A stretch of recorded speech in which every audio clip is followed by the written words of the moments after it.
Olá, meus queridos irmãos, boas-vindas a todos. Eu quero assim dar boas-vindas a todos e o desejo do meu coração é saber que todos estão caminhando bem.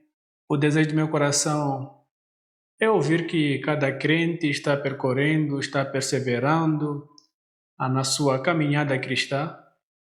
E esse é o desejo do meu coração, ouvir que todos estão bem, estão desfrutando de uma boa saúde, estão desfrutando de uma boa saúde espiritual, e se não estão caminhando bem na área espiritual, o desejo do meu coração é, mais uma vez, falar aquilo que vocês sabem.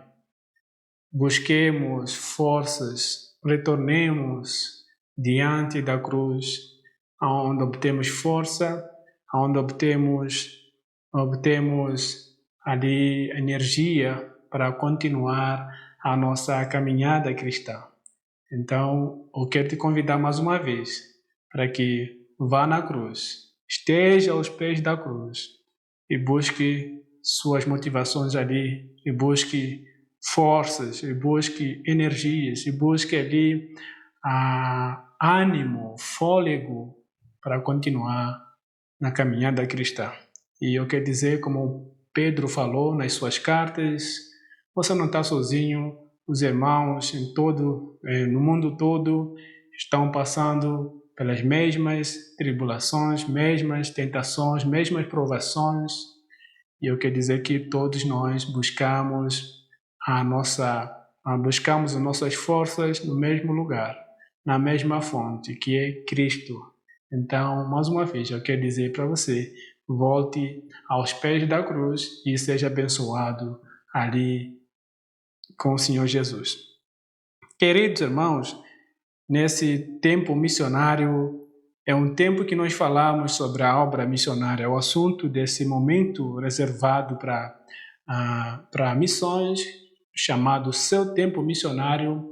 A visão é encorajar a igreja, a visão é encorajar os crentes para que prossigam no cumprimento da sua missão, e isso está incluso jovens, crianças, adultos. Todo crente ele tem uma missão, e quando ouve essas mensagens, o encorajamento fica para todos, não tem uma idade exclusiva.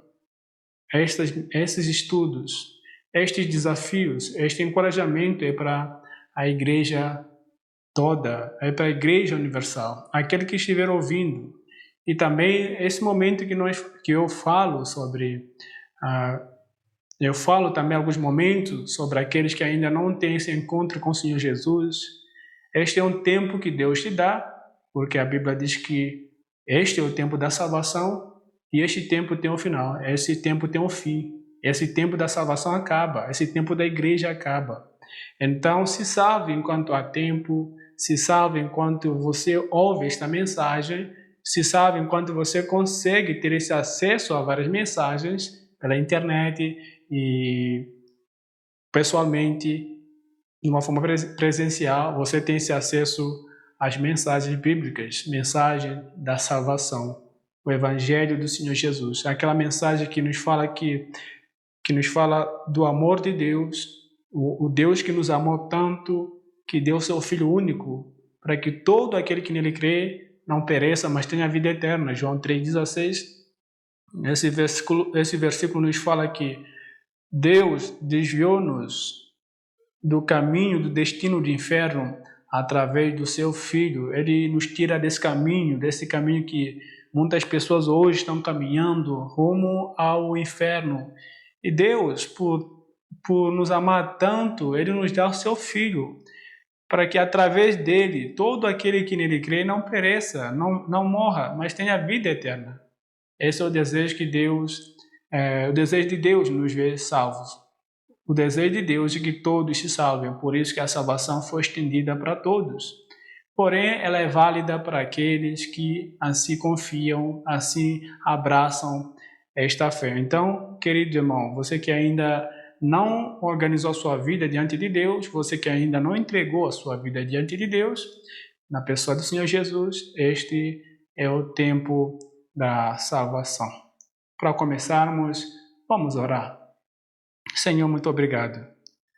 Obrigado porque a sua mensagem um dia chegou para mim, um dia chegou para meus irmãos, um dia chegou para todos nós e hoje esta mensagem está chegando para aqueles que ainda não te conhecem. E o desejo do meu coração é para que essas pessoas levem a sério a situação deles e assim façam uma decisão. Senhor, muito obrigado. Obrigado, Senhor, porque em Cristo Jesus nós temos a vida. Essa vida é uma vida eterna, uma vida sem fim. A vida que outrora foi perdida ali no Éden, agora essa vida nós temos na pessoa do Senhor Jesus. Senhor, muito obrigado. Abençoa-nos, Senhor, nesse momento. Um tempo de estudo da sua palavra, um tempo de estudo da obra missionária e, por favor, nos abençoe. Esta é a minha oração, eu oro a favor dos meus irmãos, aqueles que estão cansados, estão sobrecarregados, e que eles lembrem do que o Senhor Jesus disse: vinde a mim todos vós que estáis sobrecarregados, cansados, que eu vos aliviarei.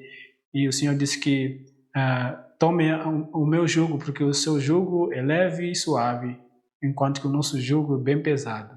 Senhor, por favor, Senhor, que todos nós lembremos da Tua palavra, mensagem de consolo e conforto que o Senhor tem para nós. Eu oro no nome do Senhor Jesus. Amém. Querido irmão, irmãos, hoje o objetivo é dar continuidade da primeira viagem missionária para aqueles que viram a primeira parte que eu dei aqui. Eu parei quando Paulo e Barnabé chegam ali em Antioquia da Pisídia, e ali eles pregam a mensagem, e é o que nós veremos hoje. Então, abra a sua Bíblia. A primeira viagem se encontra em Atos capítulo 13, e versículo 13, capítulo 13, capítulo 14, fala sobre a primeira viagem missionária, e nós não vamos ler todos os versículos, mas vamos resumindo a cada lugar que esses missionários vão parando, e vamos analisar a sua mensagem e fazendo a própria aplicação para nossas vidas. Então, a nossa viagem, nós paramos com os apóstolos ali em Antioquia da Pisídia. Vai para versículo 13, Atos capítulo 13, versículo 13, diz assim: ora, quando Paulo e seus companheiros deixaram Pafos, eles vieram a Perge e na Panfilha.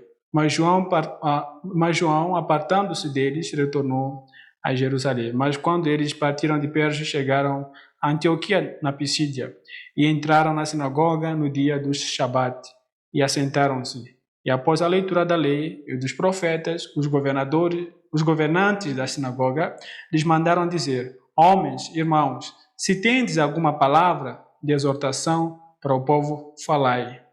Então Paulo, levantando-se e acenando com a sua mão, disse: homens de Israel, e vós que temeis a Deus, ouve.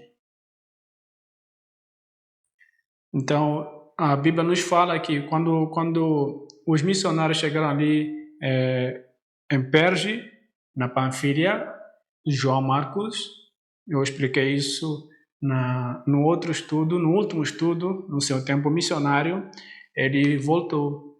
E ali eu mas eu apresentava as razões apresentadas pelo retorno de João Marcos. E alguns diziam que porque ele não aguentou a pressão da viagem, sendo um jovem e querendo ali viajar com Paulo e Barnabé, talvez não gostasse do horário do almoço, porque andar com Paulo e Barnabé, dá para imaginar que eles não acompanhavam o relógio para almoçar ou para comer alguma coisa, e pelo seu zelo pela mensagem, eles viam a pregação da mensagem como prioridade, assim como o Senhor Jesus. Isso é uma suposição. E alguns dizem que por causa da da mensagem. A mensagem do Evangelho diz que os judeus, gentios, eles são aceitos diante de Deus sob a mesma condição, que é fé. É através da fé que o homem é aceito diante de Deus. E o Evangelho diz que os gentios, os judeus, eles podem sentar no mesmo lugar. Eles são povo de Deus. Não há acepção de pessoas diante de Deus em Cristo Jesus. E esta mensagem é para o judeu e é para o gentio também. Então, alguns supõem, e eu suponho que ele não gostou da mensagem, não gostou da inclusão que o Evangelho faz de todos os povos, sendo um judeu que tinha orgulho de ser o povo de Deus. Então, João Marcos sendo um judeu que tinha orgulho de ser o povo de Deus, escolhido por Deus. E agora, diz que essa mensagem é para os gentios também. Diz que Deus aceita os gentios sob a mesma condição. Então, essa mensagem parece que João Marcos não tinha assimilado bem essa mensagem do Evangelho. Então, pensando em tudo isso, essas todas as suposições. Existem várias defesas, e então ele retornou para Jerusalém. Mas a Bíblia não fala por que ele retornou. Então, são apenas suposições. E eu queria que você tenha a sua suposição. Por que João Marcos voltou? Em alguns momentos brincamos que ele estava com saudade da mãe, estava com saudade dos irmãos, estava com saudade da igreja, não aguentou a pressão da viagem, ou estava com saudade de Coca-Cola, e são várias suposições. Então, você pode colocar a sua suposição, porque a Bíblia não fala. E, claro, lá no céu, talvez essa pergunta, guardemos para perguntar João Marcos por que voltou. E ele vai nos esclarecer. Talvez seja uma resposta que ninguém nunca tinha pensado. E então, quando eles chegam ali em Antioquia da Pisídia, ali, como costume, quando os missionários saíram de Jerusalém, quando levantou-se aquela perseguição ali em Atos capítulo 8, versículo 1, e nós vemos Atos capítulo 8, versículo 1, relata da perseguição, mas a perseguição inicia antes desse capítulo. E ali nós somos informados que os crentes se espalharam ali na Judeia, em Samaria. E Atos capítulo 11 nos fala que com a perseguição o evangelho foi chegando nas fronteiras, foi atravessando, foi chegando aos gentios dos confins, através dos servos de Deus.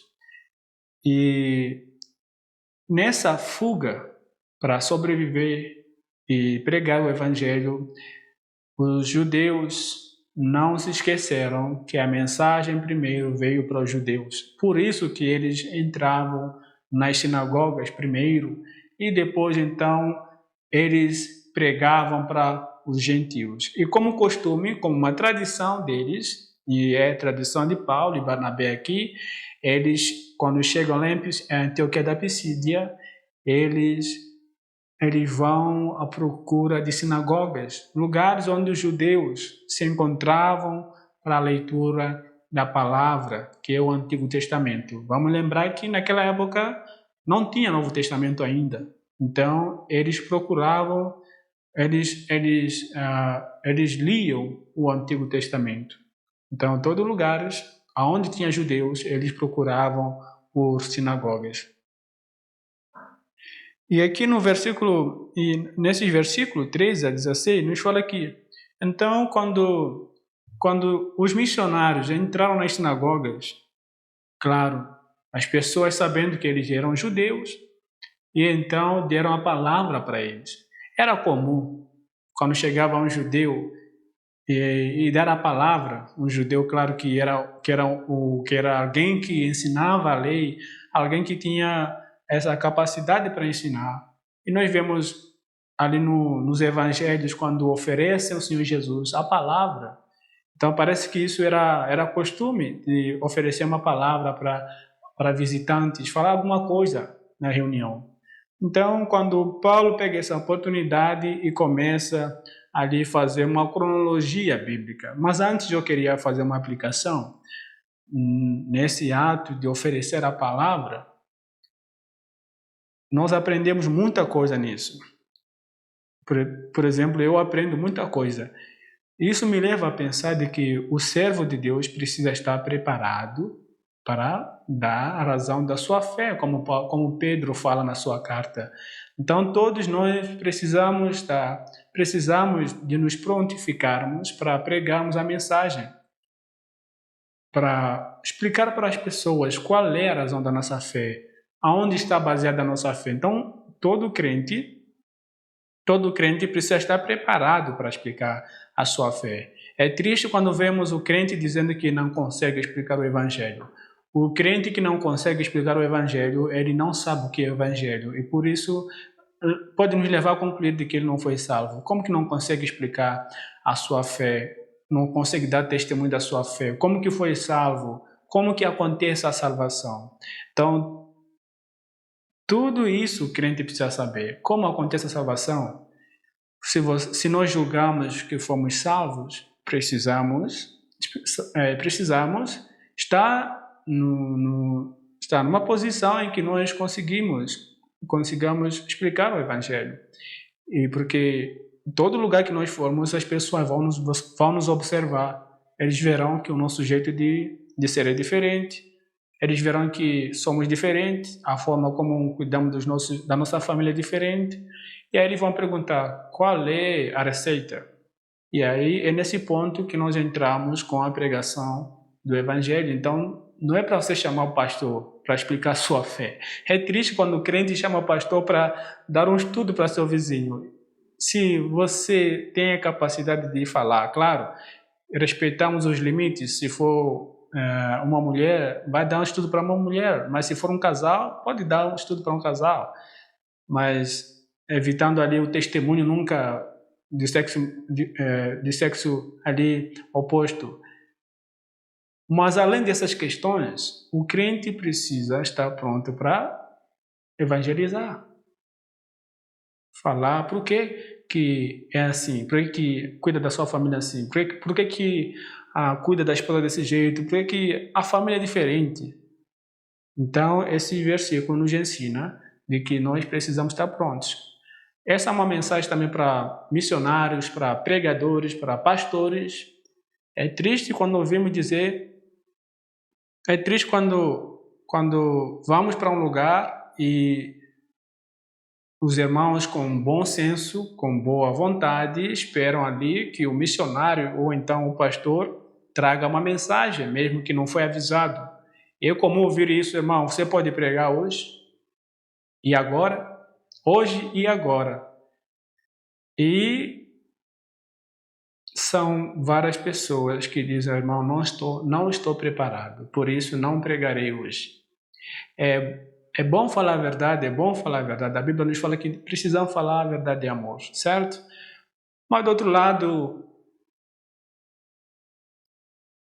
é vergonhoso quando o servo de Deus diz não está preparado, sendo que Pedro avisou para que nós estejamos preparados para falarmos do motivo da nossa fé.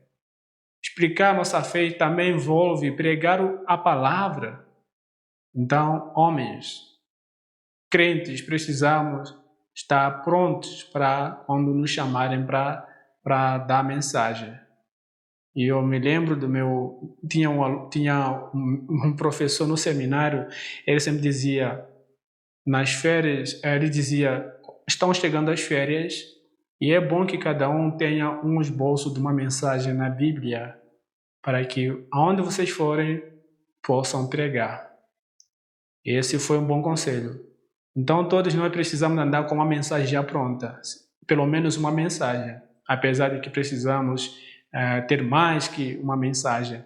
Então, queridos irmãos, pastores e missionários, e irmãs também, precisam estar preparadas para pregar. As mulheres convidam para dar uma mensagem na quarta-feira, e quando vem uma missionária chegando, ou a esposa do pastor, ou por conhecer a irmã, convidam para dar a palavra. E é vergonhoso quando diz, não estou preparado. Você precisa me avisar 2 semanas antes.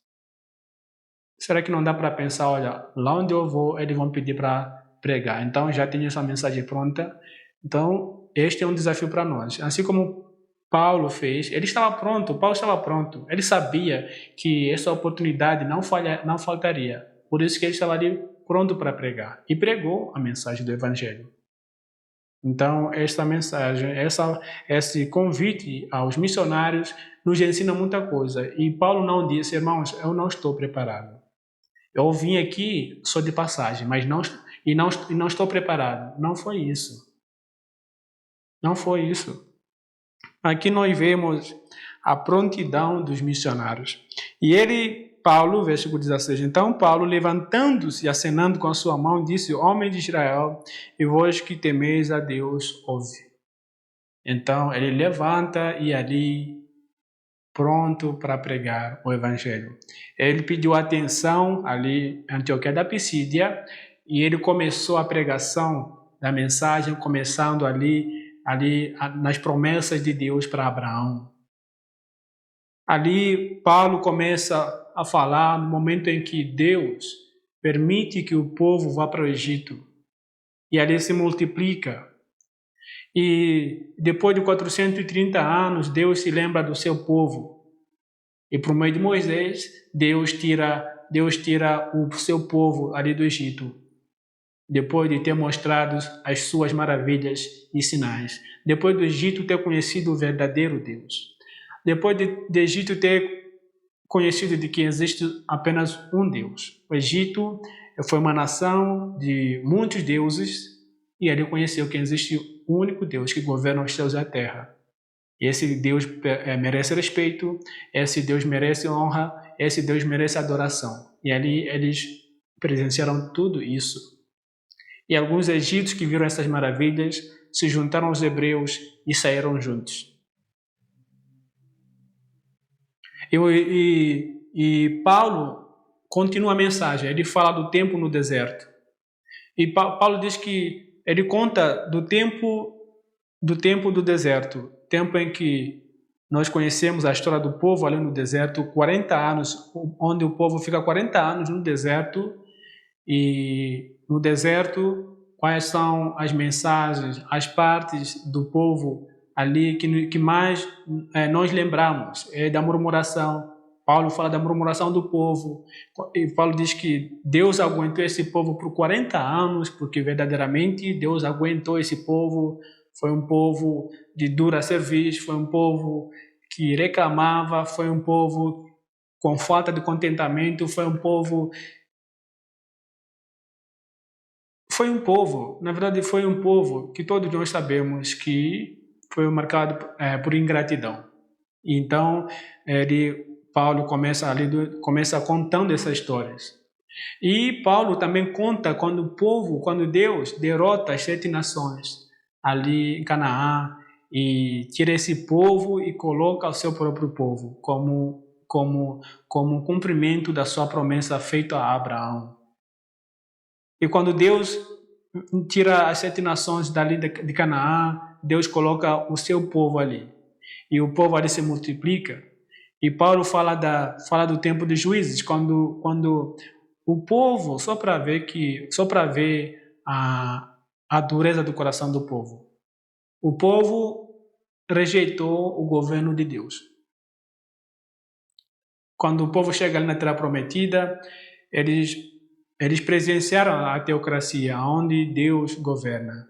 Tem um versículo, tem um salmo que diz que feliz é a nação cujo Senhor é Deus. A nação cujo o governo é Deus, o governador é Deus, o presidente é Deus, essa nação é feliz.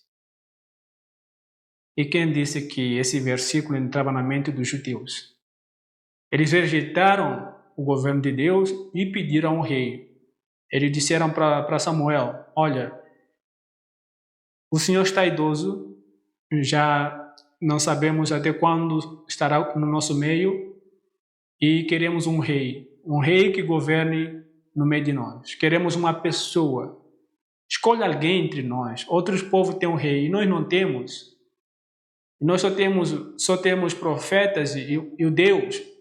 Nós queremos alguém físico que a gente pode se achegar. Claro, eles não falam essas palavras, mas quando eles pediram a um ser humano que governe entre eles, a mensagem que eles queriam transmitir é essa: nós queremos alguém como nós, aonde nos achegamos, conversamos e nos governe. Nós queremos ser governados e nós vamos obedecer. Essa era a mensagem. E eles rejeitaram o privilégio de ter Deus como o governador. Quem que não gostaria de ter Deus ali no trono como presidente do país? Quem que não gostaria? Quem que gosta de ser governado por um ser humano? Qual é o problema de ser governado por um ser humano? O problema de ser governado por um ser humano é o que nós presenciamos hoje. O problema da política que nunca acaba. Que nunca acaba. É ano após ano escolhendo alguém que acabe com o problema do povo, mas nunca se acha essa pessoa. E as murmurações nunca acabam. Isso acontece no mundo inteiro. Imagina ter Deus ali no trono, ali na presidência, governando. Não é um grande privilégio? É um grande privilégio que todo o povo poderia ter.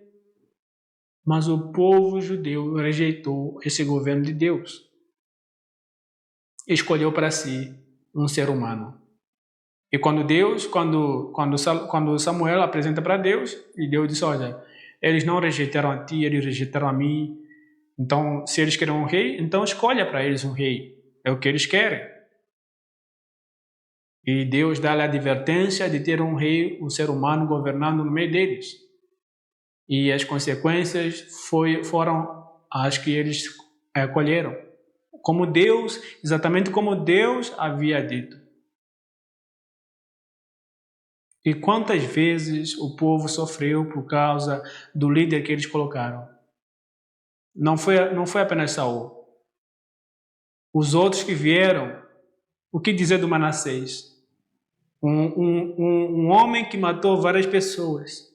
Um homem que trouxe a idolatria. Um homem que dizer de Salomão? Claro, Salomão foi escolhido por Deus, mas depois nós vemos o que ele trouxe para Israel. O que ele trouxe para esse povo. Então, no momento em que o homem escolhe o outro homem para governar, aí falha. Aí falha. Mas no momento em que nós clamamos pelo governo de Deus, tudo muda. Feliz é a nação cujo Senhor é Deus. Eu anseio pela eternidade. Eu anseio pela eternidade e pelo governo de Cristo por 1000 anos. No milênio, nós teremos o Senhor Jesus como governador. Que maravilha! E a Bíblia diz que não haverá alguém que diga: eu estou doente. Não haverá alguém dizendo: eu estou com febre. Porque não haverá mesmo. E não haverá alguém dizendo: estou com fome. Porque todos serão satisfeitos. Eu anseio pela vinda do Senhor Jesus, por esse tempo em que o Senhor Jesus será o rei. Claro que hoje ele é o rei, mas tem homens governando. Mas na eternidade, no milênio, só será o próprio Deus governando. O que é bom e melhor. Então, Paulo conta essa história para os judeus, que o nosso povo rejeitou o governo de Deus, escolheu o rei e, segundo o seu coração, Deus atendeu o chamado deles. Deus sabia quando a pessoa persiste no pecado, Deus deixa que a pessoa viva no pecado, sabendo que está condenado. Quando o povo insistiu em rei, Deus concedeu o rei que eles queriam, mesmo sabendo o que aconteceria. E Paulo percorre na época da época do rei Davi, e fala que o rei Davi, Deus escolheu a Davi para ser o rei, e através do Davi veio o Senhor Jesus. E esse Jesus veio aqui como homem, veio nessa terra como homem, viveu como homem, ele sofreu e ele mesmo anunciando que era o Messias, o povo o rejeitou. Paulo conta a rejeição do Senhor Jesus, que o seu próprio povo rejeitou o Messias. E como resultado da rejeição, o crucificaram. O crucificaram aquele que era a esperança dos judeus, crucificaram aquele que era o Messias, crucificaram aquele que tinha a salvação, crucificaram aquele que cumpria a profecia ali de Gênesis capítulo 3, versículo 15, a semente da mulher, que esmagaria a cabeça de Satanás. Paulo conta essa história. E Paulo diz que é esse Jesus que eu estou pregando aqui hoje. Eu estou pregando a este Jesus que os nossos pais rejeitaram. E ele faz um apelo, e todos aqueles que creem nele são salvos. Esse é o resumo do apelo de Paulo. E como resultado, ali meu povo ficou com vontade de ouvir e disse, olha, próxima semana volta aqui e nós queremos ouvir de novo. E então quando passa uma semana, quando passa uma semana, versículo 42 diz assim, e saídos os judeus da sinagoga, os gentios pediram para que no Shabat seguinte eles pregassem as mesmas palavras. E despedidas a congregação, muitos dos judeus e dos prosélitos religiosos seguiram Paulo e Barnabé, os quais falando-lhes os persuadiam a continuar na graça de Deus. E no versículo 44 fala que na semana seguinte, no dia do Shabat seguinte, na semana seguinte, ali estava de novo o povo para ouvir Paulo e Barnabé. Desta vez, o lugar estava cheio, todos queriam ouvir a mensagem, convites haviam sido feitos para ouvir esses homens. E o resultado da mensagem, quando nós lemos aqui no versículo 44, diz assim, 45, diz que, mas quando os judeus viram as multidões, eles encheram-se de inveja e contradiziam e blasfemavam as coisas que Paulo dizia. Então Paulo e Barnabé, de forma ousada, disseram, era necessário que a vós se pregasse primeiro a palavra de Deus. Mas visto que rejeitais e vos julgais não dignos da vida eterna, eis que nos voltamos para os gentios. Nos lembremos de que quando os crentes, isso era de forma geral, quando os judeus saíam ali, fugiam da perseguição e iam pregando o evangelho, eles primeiro pregavam para os judeus e depois iam para os gentios. E aqui, depois que os missionários, na semana seguinte, pregam, o resultado não foi positivo para os judeus, apesar de que havia ali gentios e judeus, e prosélitos, aquelas pessoas que se converteram ao judaísmo. Eles gostaram da mensagem de Paulo, convidaram para vir a semana seguinte, e quando ali chega o dia marcado, eles começam a pregação do evangelho. Os judeus que haviam fechado a sua mente para a mensagem de Paulo, então eles se juntaram entre eles, então expulsaram os missionários, não queriam ouvir mais a mensagem.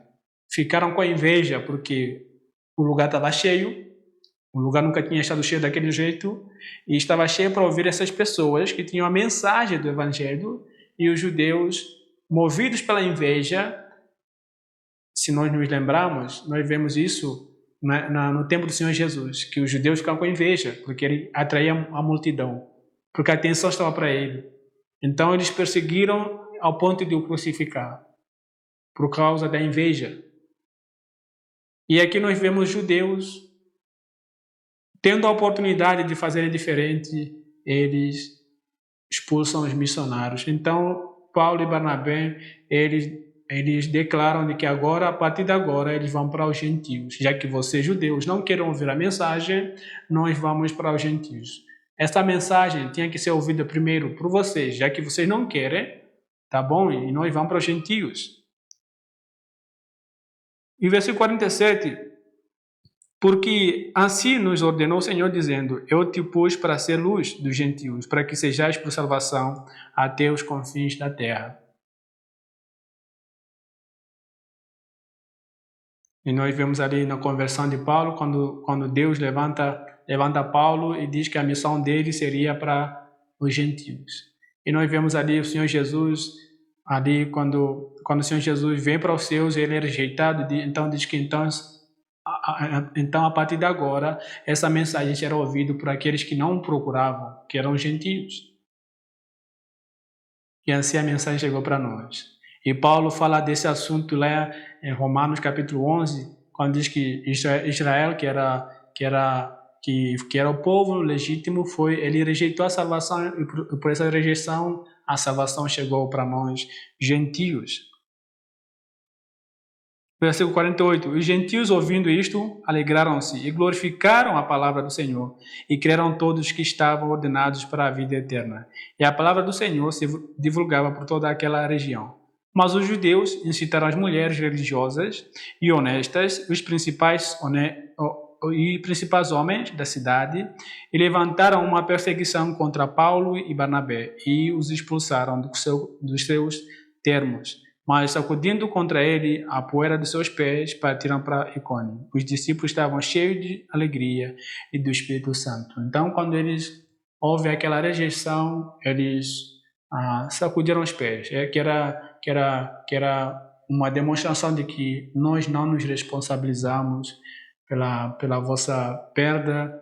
Nós estamos indo e vocês não nos aceitaram, não nos receberam. É uma recomendação que o Senhor Jesus deu para seus discípulos quando saíram os 72, 2 por 2, e diz que a cada que vocês não forem recebidos, deveriam sacudir os pés, símbolo de que aqui nós não nos responsabilizamos. Estivemos aqui, queriam pregar mensagem e não nos responsabilizamos. Estamos livres da culpa, ou fiquem, já que vocês não querem ouvir.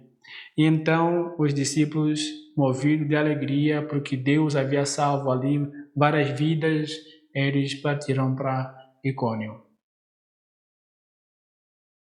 Infelizmente, não são todos que creem a mensagem da cruz. Infelizmente, não são todos aqueles que reconhecem seus pecados e se achegam aos pés do Senhor Jesus. Qual é o motivo? Por que essas pessoas rejeitam? Por que até hoje há rejeição da mensagem da cruz? Por causa da dureza do coração, como Paulo falou. Coração obstinado. Aquele coração que o provérbio diz que o nosso coração é corrupto. O nosso coração é enganoso e desejadamente corrupto. Quem entenderá? Desesperadamente corrupto, quem entenderá? Então, é a dureza do coração. E Paulo, 2 Coríntios 4 diz que o Deus desse século cegou nosso entendimento para que a luz do Evangelho não resplandeça na nossa mente. Satanás continua trabalhando até hoje, fechando os ouvidos das pessoas, escravizando pessoas para que não atendam o convite da grande comissão. Infelizmente, se você que está aqui ouvindo esta mensagem, você ainda não é crente, não se converteu no Senhor Jesus, a razão pela qual você continua desse jeito é porque Satanás continua te enchendo de mentiras para que a sua mente não seja iluminada. E hoje você está tendo esta oportunidade de ouvir por que as pessoas não creem no Senhor Jesus. Então, que a sua atitude deve ser a de atender a mensagem do Evangelho, porque o inimigo, que é Satanás, ele escraviza as pessoas com o final de eles oferecer o inferno. E nós vemos a vida eterna naqueles que creem no Senhor Jesus como Senhor Salvador. Então, este é o tempo de você crer, um tempo em que Deus te dá para que mude ali o seu caminho. Volte para Deus, através do Senhor Jesus. Os judeus ali da Antioquia da Pisídia rejeitaram a mensagem. Os gentios que não procuravam por Deus, eles aceitaram a mensagem. Eles se alegraram quando ouviram aquilo e se moveram de alegria. E assim a mensagem do Evangelho chegava para eles. E houve um bom número de conversão. E graças a Deus por isso. Graças a Deus que, apesar do mundo rejeitar o Salvador Messias, existe aquele número que se achega diante de Deus. Então, infelizmente, esse convite, esse presente que Deus nos deu, que é o Filho de Jesus, não é aceito por muitos, porém tem uma boa notícia. Apesar de que tem um bom número rejeitando, porém tem também um bom número aceitando esse convite. E essa é a notícia que nós ouvimos e confirmamos. Que Deus continue alcançando aquelas pessoas que ainda não têm o Senhor Jesus como Senhor Salvador.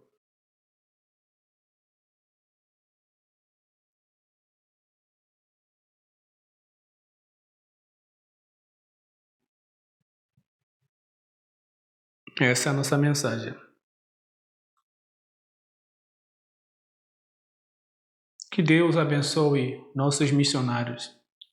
Que Deus abençoe os servos de Deus que deixaram suas casas, estão morando em outro país com o único propósito pregar a mensagem do Evangelho, mostrar para as pessoas a luz do Senhor Jesus, pregar a mensagem que tira as pessoas do inferno para a luz. Que Deus abençoe nossos irmãos e nos lembremos deles em oração, nos lembremos deles nas nossas orações. Não nos esqueçamos dessas pessoas que nós enviamos, colocamos as mãos, nos lembremos sempre deles, porque o trabalho que eles estão fazendo é um trabalho digno da nossa oração.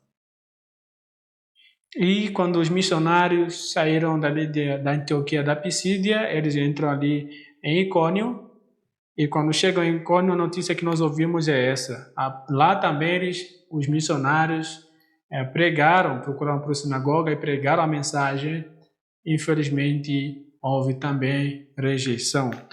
Atos capítulo 14 diz assim: E aconteceu que em Icônio, estou no versículo 1, eles entraram juntos na sinagoga, de novo, o hábito e o costume de entrar nas sinagogas primeiro, antes dos gentios. E falaram de tal modo que criou uma grande multidão de judeus e também de gregos, gentios. Mas os judeus incrédulos incitaram os gentios e contaminaram as mentes deles contra os irmãos. Portanto, eles permaneceram por longo tempo falando ousadamente no Senhor, o qual davam testemunho à palavra da sua graça, permitindo que, por suas mãos, fizessem sinais e maravilhas. Mas a multidão da cidade estava dividida. Uma parte estava com os judeus e outra parte com os apóstolos. E havendo um motim, tanto dos gentios como também dos judeus, com os seus governantes, para os insultarem e apedrejarem, tomando conhecimento disto, fugiram para Listra e Derbe, cidade da Licaônia, para a região circunvizinha, e ali eles pregavam o Evangelho. Quando eles chegam ali em Icônio, eles entram na sinagoga de novo, que era a tradição de entrar nas sinagogas, pregam a mensagem. Aqui não temos o esboço da mensagem, mas estamos certos de que o Evangelho foi pregado ali, mesmo sem saber aonde ele começou. Lá em Antioquia da Pisídia, Paulo começa ali no Egito, as promessas de Deus para Abraão. E aqui não sabemos por onde ele começou, mas ali houve a pregação do Evangelho. E era comum, quando o público era judeu, falar sobre o que os judeus sabiam, e começando ali do Gênesis, ou então no todo o Pentateuco, começando aquilo que era conhecido pelos judeus. E quando chegava nos gentios, Paulo tinha esse hábito de tomar a história dos gentios e pregar o Evangelho. Então, esse era a forma, a estratégia de Paulo. E aqui houve uma multidão que se juntou aos judeus, que rejeitaram a mensagem, e houve um grupo que ali se juntou aos apóstolos e abraçaram a fé evangélica. E sempre vamos presenciar isso, pessoas que rejeitam e pessoas que abraçam a fé. E louvado seja Deus por isso. Graças a Deus por isso. Como João fala, o Senhor Jesus veio para os seus, mas os seus não o aceitaram. O Senhor Jesus foi achado por aqueles que não procuravam, que são gentios. Aqueles que o procuravam, aqueles que o esperavam por ele, não o aceitaram. Infelizmente. Por isso que hoje a salvação foi estendida para os gentios. Apesar de que para os judeus, se eles não aceitarem a mensagem, continuarão na perdição. E ali vamos acompanhar como que o evangelho chegou ali em Listra e Derbe.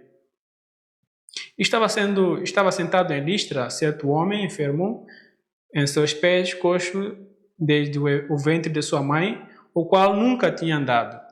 Este ouviu Paulo falar, o qual, fixando seus olhos nele, percebendo que tinha fé para ser curado, disse em voz alta: levanta-te direito sobre os teus pés. E ele saltou e andou. E aqui em Listra, nós vemos um cenário em que, quando Paulo e Barnabé entram ali, eles se encontram com um deficiente que nunca tinha andado na vida, e então, fixando os olhos, e curou esse deficiente. E com aquele sinal, com aquele milagre efetuado, atraiu a atenção da multidão ali em Listra, ao ponto que, já que Listra havia a adoração do deus grego, que era Júpiter e Mercúrio, esses deuses, por exemplo, Júpiter era um deus, na mitologia grega, era um deus de sabedoria, deus de eloquência, deus da luz, deus da chuva, e o Mercúrio também caminhava na mesma linhagem. Mas essa mensagem, esse estudo não visa explicar os deuses gregos, por isso que não vou entrar com profundidade. Então, o que eles fizeram? O sacerdote de Júpiter chegou até onde estavam esses missionários, com os animais para oferecer sacrifícios. Então, para eles, para esse povo, seria o que aconteceu era o seguinte: esse Deus que nós adoramos agora veio nos visitar, está entre nós. Está entre nós. Então vamos oferecer o sacrifício ao Paulo Júpiter e ao Barnabé Mercúrio. Então ali, para eles, seriam os deuses dele, como nós veremos ali no versículo 11. E quando as pessoas viram o que Paulo fizera, eles levantaram as suas vozes, dizendo, em língua da Licaônia: os deuses desceram até nós, na semelhança de homens. Então, para eles, o quê? O Júpiter e Mercúrio se encarnaram e chegaram até nós. Oh, glória! Chegou o Júpiter. Mas será que era verdade? Versículo 12. E eles chamavam Barnabé de Júpiter e Paulo de Mercúrio, porque ele era o principal que falava. Desculpa, eu fiz uma mistura. Júpiter era atribuído a Paulo e a Barnabé. Júpiter era Barnabé e Paulo Mercúrio. Mercúrio sendo o deus da eloquência, já que era Paulo falando. Então, logo viram que ele seria o deus da eloquência. Então, ele seria o Mercúrio. Mas os apóstolos rejeitaram essa adoração. Nós vemos ali no versículo 13. Então, o sacerdote de Júpiter, que estava diante da cidade, trouxe bois e redes para os portões, e queriam oferecer sacrifício com a multidão.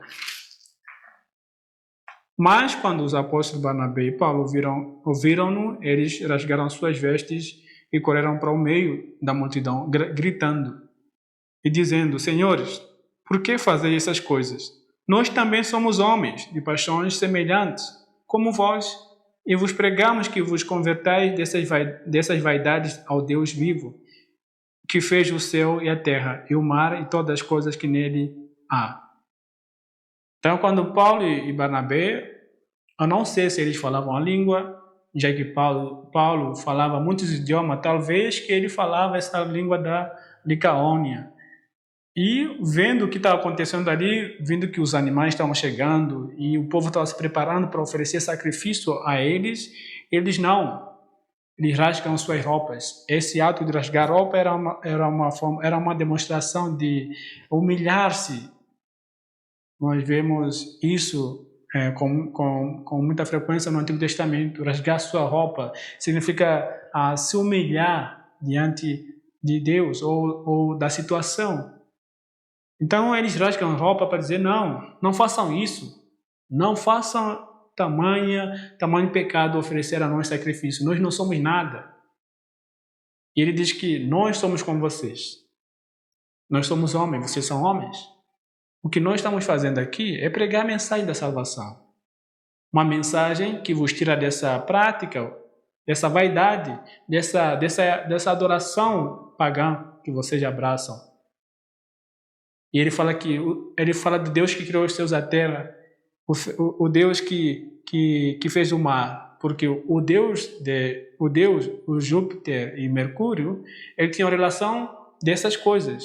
Era o Deus do céu, Deus da chuva, Deus do mar. Então ele pegou esse gancho e pregou ao Deus verdadeiro. E diz que esse Deus que nós vos pregamos não é Mercúrio, não é Júpiter. É esse Deus verdadeiro, Deus criador do céu e da terra. Não é o Deus que vocês estão pregando, que vocês estão esperando. Não é, não. E no versículo 18 diz que, e com essas poucas palavras, mas falando no versículo 17 diz que, contudo, não se deixou a si mesmo sem testemunha. E nisto fez bem, dando-nos chuva. Lembra da chuva? O Deus Mercúrio, Júpiter, eles tinham relação com a chuva. Deus do céu, das estações frutíferas, enchendo o nosso coração de alimento e de alegria. E com essas palavras, impediram que as multidões fizessem sacrifício para eles. E vieram certos judeus de Antioquia e de Icônio, persuadindo o povo, apedrejaram a Paulo e o arrastaram para fora da cidade, supondo que ele havia morrido. Mas, rodeando os discípulos, levantou-se e entrou na cidade. E no dia seguinte ele partiu com Barnabé para Derbe. Então, com essa mensagem, Paulo impediu com que o pessoal dali de Listra não fizesse sacrifício para eles, porque seria grande ali, seria abominação para eles receber esse sacrifício. Então eles apontaram para Deus, que eles pregavam ao Deus verdadeiro. Ele se manifesta através da natureza. O que nos é apresentado aqui, no meio dessa mensagem, veio o pessoal de lá de Antioquia e então persuadiu aquela multidão. Então apedrejaram Paulo e Barnabé. E é aqui onde há uma discussão. Nessa perseguição, Paulo ele foi apedrejado, ele recebeu surra, e ao ponto de vir a morte. E alguns dizem que realmente Paulo foi morto ali em Listra, mas que Deus o ressuscitou. Deus o ressuscitou. Então ali vieram alguns irmãos, né, que haviam crido, então levaram ali Paulo para entrar ali em Derbe, para escapar ali da perseguição. E para concluir, vamos para a última parte da nossa viagem. Então diz que, e tendo pregado o evangelho naquela cidade e ensinando a muitos, eles retornaram novamente para Listra e para Icônio e Antioquia. E quando eles saem de Listra, eles vão para Derbe e ali pregam o evangelho. E a pergunta que eu faço para todos nós: quantas perseguições são necessárias para desistirmos da caminhada? Quantos sofrimentos são necessários para desistirmos, para dizermos que essa não é a vontade de Deus? Como que você mede como que você sabe se essa é a vontade de Deus ou não? Seria um sofrimento que te leva a dizer que essa não é a vontade de Deus para mim, então vou desistir? Que esse lugar não é a vontade de Deus que eu vá para esse lugar, não é a vontade de Deus para que eu faça isso. Olha só, estou sofrendo, estou sem sustento, estou aqui sofrendo, estou passando por perseguição, então não é a vontade de Deus, então eu vou voltar. Quantas perseguições ou quantos sofrimentos são necessários para você dizer que essa não é a vontade de Deus? Paulo e Barnabé, quando eles foram apedrejados em Listra, e até mesmo lá em Antioquia da Pisídia, se fosse o nosso caso, diríamos, não é a vontade de Deus, então vamos retornar a Barnabé, vamos retornar vamos fazer nossa mala, vamos comprar nossa passagem, retornemos para casa, porque essa não é a vontade de Deus. Quando eles foram perseguidos lá em Antioquia, da Pisídia, eles foram para Icônio. Eles foram perseguidos, foram para Listra. Além de Listra, eles foram perseguidos. E foram para Derbe. Mesmo quando há relato de que pessoas viram, os discípulos viram que eles acordaram Paulo, parece que estava meio morto. Mas mesmo assim, Paulo se recuperou. Eles pregaram o Evangelho. E sabe de uma coisa? No versículo 21, nos fala que eles voltaram pelo mesmo caminho. Por isso que eu perguntei, quantos sofrimentos precisam acontecer para dizermos que não é a vontade de Deus? Ou então para mudarmos de visão, ou de objetivo? Paulo e Barnabé poderão dizer, sabe, meu amigo, eu acho que Deus não nos chamou aqui. Então, retornemos para casa. Vamos para casa, vamos pensar bem se nós queremos ser missionários. Porque, olha, quase eu morri. Ou estava morto lá em Listra. E Deus me deu a vida. Então, não é o que eu quero. Não é o que eu quero para mim. Nem para minha família. Não é isso. Então eles teriam feito as malas e voltar, logo na primeira perseguição. E também eles não poderiam ter voltado pelo mesmo caminho, porque o versículo 21 nos fala que eles voltaram pelo mesmo caminho. E tendo pregado o evangelho naquela cidade e ensinando a muitos, eles retornaram novamente para Listra, para Icônio e Antioquia, confirmando as almas dos discípulos e exortando-os a continuar na fé, e que é necessário, por meio de muitas tribulações, nós entrarmos no reino de Deus. Versículo 23. Já havendo-lhes ordenado anciãos em cada igreja, e tendo orado com jejuns, e recomendaram ao Senhor em quem haviam crido.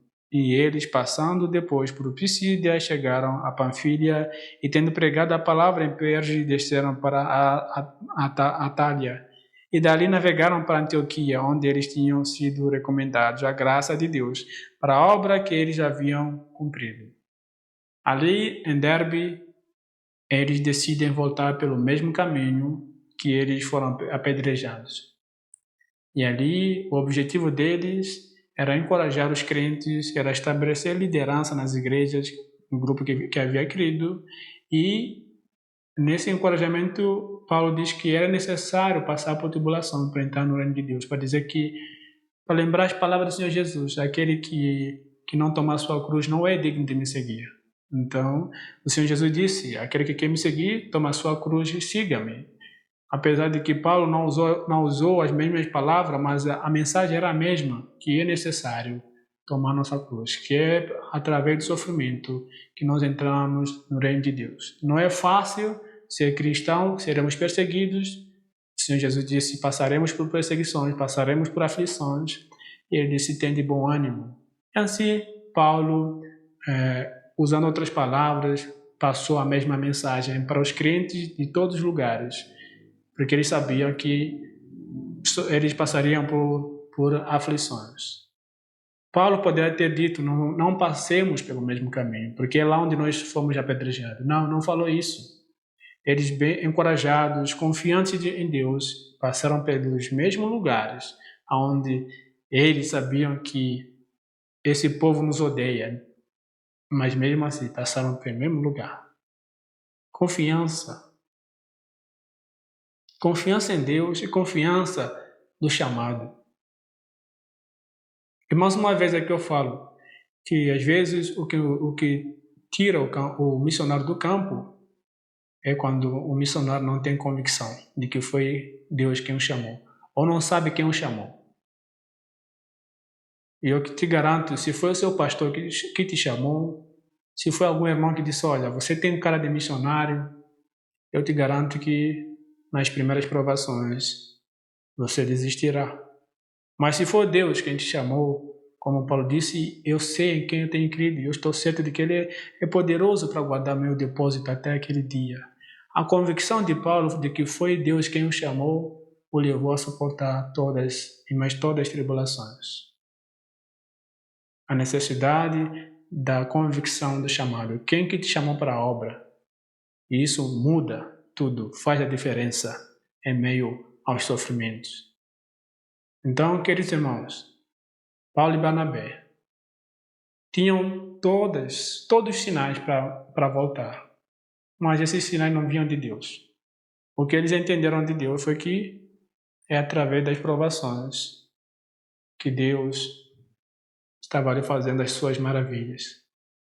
Os sofrimentos faziam com que Paulo continuasse, Paulo e seu companheiro Barnabé. Os sofrimentos para eles não foi um sinal para retornar, os sofrimentos foi um sinal para prosseguir. E para nós, o que os sofrimentos são em nossas vidas? E para terminar, já falei a palavra para terminar, agora terminando mesmo, os discípulos retornaram para Antioquia e ali deram um relatório do que Deus fez através deles e a igreja glorificou a Deus. Então, que Deus nos abençoe e que os sofrimentos nos façam seguir rumo àquilo que Deus nos confiou, que é a pregação do Evangelho. Que Deus nos abençoe.